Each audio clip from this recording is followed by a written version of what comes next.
Dukungan publik internasional untuk Ukraina semakin meningkat. Bahkan penerapan sanksi pada Rusia pun terus dilakukan oleh berbagai negara. Apa itu sanksi? Sanksi adalah hukuman yang dijatuhkan oleh suatu negara ke negara lain. Biasanya untuk menghentikan negara tersebut bertindak agresif atau melanggar hukum internasional.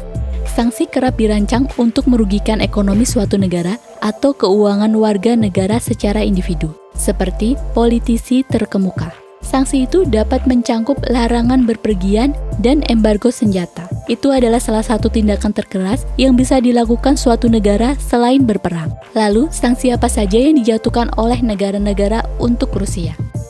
Berikut negara-negara memberikan sanksi terhadap Rusia. Yang pertama, Uni Eropa. Presiden Komisi Eropa dan Presiden Perancis mengumumkan langkah-langkah baru untuk menimbulkan dampak maksimum pada ekonomi dan elit politik Rusia.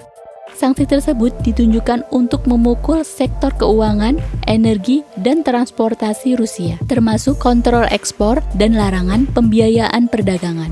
Uni Eropa menargetkan 70% dari sektor perbankan Rusia dan perusahaan milik negara, serta berusaha membuat Rusia tidak mungkin untuk meningkatkan produksi kilang minyaknya. Kami juga menargetkan elit Rusia dengan membatasi simpanan mereka, sehingga mereka tidak dapat menyembunyikan uang mereka lagi di tempat yang aman di Eropa. Sanksi itu juga dengan membatasi akses Rusia ke teknologi serta komponen dan peralatan pesawat.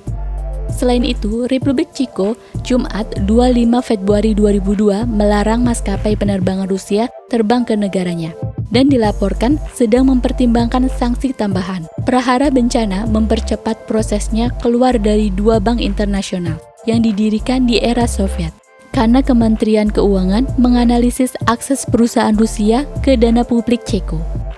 Yang kedua, Selandia Baru. Selandia Baru melarang ekspor barang ke militer Rusia dan pasukan keamanan sebagai tanggapan atas invasi ke Ukraina. Perdana Menteri mengumumkan pihaknya akan memutus perdagangan dengan Rusia dan memberlakukan larangan perjalanan terhadap pejabat Rusia karena terus menyerukan kembalinya dialog diplomatik untuk menyelesaikan krisis. Yang ketiga, Amerika Serikat.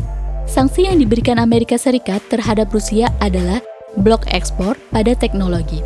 Langkah ini akan sangat membatasi kemampuan Rusia untuk memajukan sektor militer dan kedirgantaraannya. Ini termasuk pembatasan di seluruh Rusia pada semikonduktor, telekomunikasi, keamanan enkripsi, laser, sensor, navigasi, avionik, dan teknologi maritim.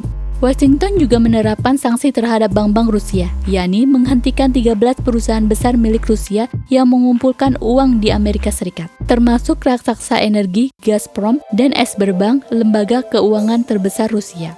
Yang keempat, Inggris. Perdana Menteri Inggris mengumumkan bahwa negaranya akan memberikan sanksi kepada 100 individu dan entitas Rusia dengan membekukan aset mereka. Tujuannya adalah untuk mengecualikan bank-bank Rusia dari sistem keuangan Inggris. Pembekuan aset akan dikenakan kepada bank negara Rusia. Perusahaan negara dan swasta Rusia juga akan dicegah untuk penggalangan dana di Inggris. Inggris juga akan melarang maskapai nasional Rusia dan menerapkan sanksi kepada Belarus karena turut berperan dalam serangan di Ukraina. Ke depan, Inggris juga berharap merumuskan undang-undang untuk melarang ekspor teknologi tertentu ke Rusia, terutama di sektor-sektor termasuk elektronik, telekomunikasi, dan kedirgantaraan. Yang kelima, Jepang. Jepang akan memberlakukan berbagai sanksi yang menargetkan lembaga keuangan Rusia, organisasi militer, dan individu sebagai tanggapan atas invasi ke Ukraina.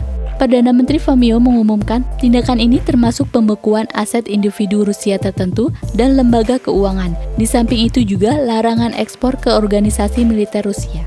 Yang keenam, Australia. Negara kanguru ini mulai menjatuhkan sanksi terhadap oligarki yang bobot ekonominya memiliki arti strategis bagi Moskow dan lebih dari 300 anggota Duma Rusia. 7. Taiwan. Pemerintah Taiwan mengumumkan bahwa mereka akan bergabung dengan sanksi ekonomi terhadap Rusia tanpa merinci tindakan yang sedang dipertimbangkan. Kementerian Luar Negeri Taiwan mengatakan sangat mengutuk keputusan Rusia untuk memulai perang melawan Ukraina. Hal ini katanya telah menimbulkan ancaman serius terhadap tatanan internasional berbasis aturan. 8. Kanada. Perdana Menteri Kanada mengumumkan bahwa akan menjatuhkan sanksi baru dan berat terhadap individu dan entitas yang dianggap bertanggung jawab atas serangan Rusia di Ukraina. Sanksi tersebut meliputi pembatasan terhadap 58 individu dan entitas Rusia, termasuk bank, elit keuangan, dan keluarga mereka. Sanksi terhadap anggota Dewan Keamanan Rusia, pembatasan pada 4 orang Ukraina atas kolaborasi mereka dengan Rusia untuk menghancurkan Ukraina. Kanada juga melakukan pembatasan ekspor ke Rusia dengan cara menghentikan aplikasi izin ekspor baru dan membatalkan izin ekspor yang sah, tidak termasuk rantai pasokan medis kritis. Yang kesembilan, Singapura. Singapura akan menjatuhkan sanksi dan pembatasan yang pantas untuk Rusia. Sanksi dan pembatasan itu termasuk langkah-langkah perbankan dan keuangan serta kendali ekspor pada barang-barang yang dapat digunakan sebagai senjata melawan orang-orang Ukraina. 10. Turki.